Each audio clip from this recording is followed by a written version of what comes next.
Ever happen, though, is to continue the good work that he is so committed to, and that's putting government back on the side of the people and get rid of the greed and the corruption on Wall Street and in Washington. I think we need a little bit of reality from Wasilla Main Street there brought to Washington, D.C., so that people there can understand how the average working class family is viewing bureaucracy in the federal government and Congress and the inaction of Congress. Just everyday working class Americans saying, you know, government, just get out of my way if you're going to do any harm and mandate more things on me and take more of my money and income tax and business taxes. You're going to have a choice in just a few weeks here on either supporting a ticket that wants to create jobs and bolster our economy and win the war, or you're going to be supporting a ticket that wants to increase taxes, which ultimately kills jobs and is going to hurt our economy.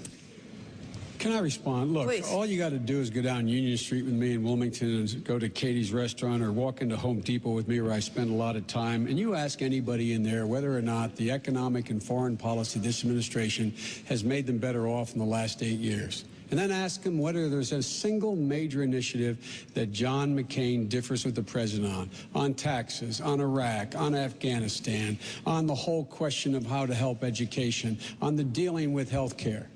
Look, the people in my neighborhood, they get it. They get it, and they know they've been getting the short end of the stick. So walk with me in my neighborhood. Go back to my old neighborhood in Claymont, an old steel town, or go up to Scranton with me. These people know the middle class has gotten the short end. The wealthy have done very well. Corporate America has been rewarded. It's of time. We change it. Barack Obama will change it. Governor. Say it ain't so, Joe. There you go again, pointing backwards again, though. You prefaced your whole comment with the Bush administration. Now, doggone it, let's look ahead and tell Americans what we have to plan to do for them in the future. You mentioned education, and I'm glad that you did. I know that education you are passionate about, and with your wife being a teacher for 30 years, and God bless her, her reward is in heaven, right? I say, too, with education, America needs to be putting a lot more focus on that, and our schools have got to be really ramped up in terms of the funding that they are deserving. Teachers needed to be paid more. I come from a house full of school teachers. My grandma was. My dad, who's in the audience today, he's a school teacher, had been for many years. My brother, who I think is the best school teacher in the year, and there's a shout out to all those third graders at Gladyswood Elementary School. You get extra credit for watching this debate. Education in America has been, in some sense, in some of our states, just accepted to be a little bit lax. And we have got to increase the standards. No Child Left Behind was implemented. It's not doing the job, though. We need flexibility in No Child Left Behind. We need to put more of an emphasis on the profession of teaching. We need to make sure that education in either one of our agendas, I think, absolute top of the line. My kids as public school participants right now, it's near and dear to my heart. I'm very, very concerned about where we're going in education, and we've got to ramp it up and put more attention in that arena. Everybody gets extra credit tonight. We're going to move on to the next question. Governor, you said in July that you would have to, someone would have to explain to you exactly what it is the vice president does every day. You, Senator, said you would not be vice president under any circumstances. Now, maybe this was just what was going on at the time. But tell us now, looking forward, what it is that you think the vice presidency is worth now. Okay, in my comment there, it was a lame attempt at a joke, and yours was a lame attempt at a joke too, I guess, because nobody got it. Of course we know what a vice president does. They didn't get yours or mine. Either. Which one didn't they get? Mine. No. No, of course, we know what a vice president does, and that's not only preside over the Senate, and we'll take that position very seriously also. I'm thankful that the Constitution would allow a bit more authority given to the vice president also, if that vice president so chose to exert it in working with the Senate.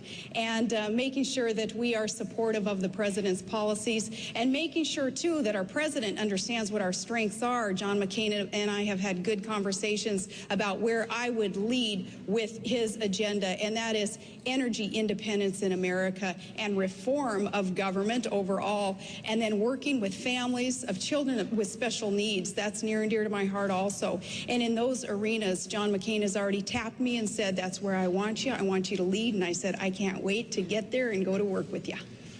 Senator. Gwen, I hope we'll get back to education, because I don't know any government program that John is supporting, not early education, more money for it. The reason No Child Left Behind was the money was left behind. We didn't fund it. But we can get back to that, I assume. With regard to the role of the vice president, I had a long talk, as I'm sure the governor did, with her principal, in my case with Barack. And let me tell you what Barack asked me to do. I have a history of getting things done in the United States Senate. John McCain would acknowledge that. My record shows that. On controversial issues, I would be the point person for the legislative initiatives in the United States Congress for our administration. I would also, when asked if I wanted a portfolio, my response was no. But Barack Obama indicated to me he wanted me with him to help him govern. So every major decision he'll be making, I'll be sitting in the room to give him my best advice. He's president, not me. I'll give my best advice. And one of the things he said early on when he was choosing, he said he'd pick someone who had an independent judgment and wouldn't be afraid to tell him if he disagreed. That is sort of my reputation, as you know.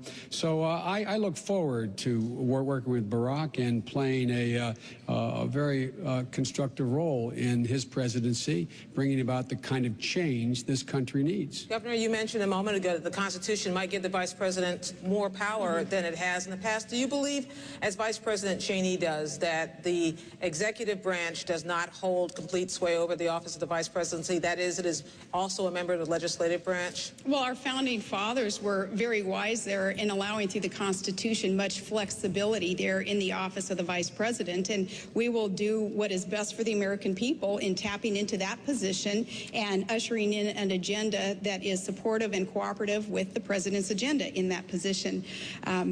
Yeah, so I do agree with him that we have a lot of flexibility in there, and we'll do what we have to do to administer very appropriately the plans that are needed for this nation. And it is my executive experience that is partly to be attributed to my pick as VP with McCain, not only as a governor, but earlier on as a mayor, as an oil and gas regulator, as a business owner.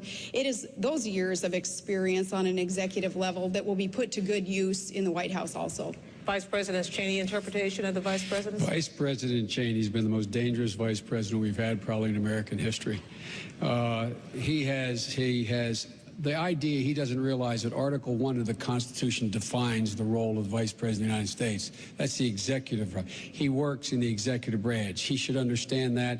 Everyone should understand that. And the primary role of the Vice President of the United States of America is to support the President of the United States of America, give that president his or her best judgment when sought, and as the Vice President to preside over the Senate only in a time when, in fact, there's a tie vote. The Constitution explicit. The only authority the vice president has from a legislative standpoint is to vote.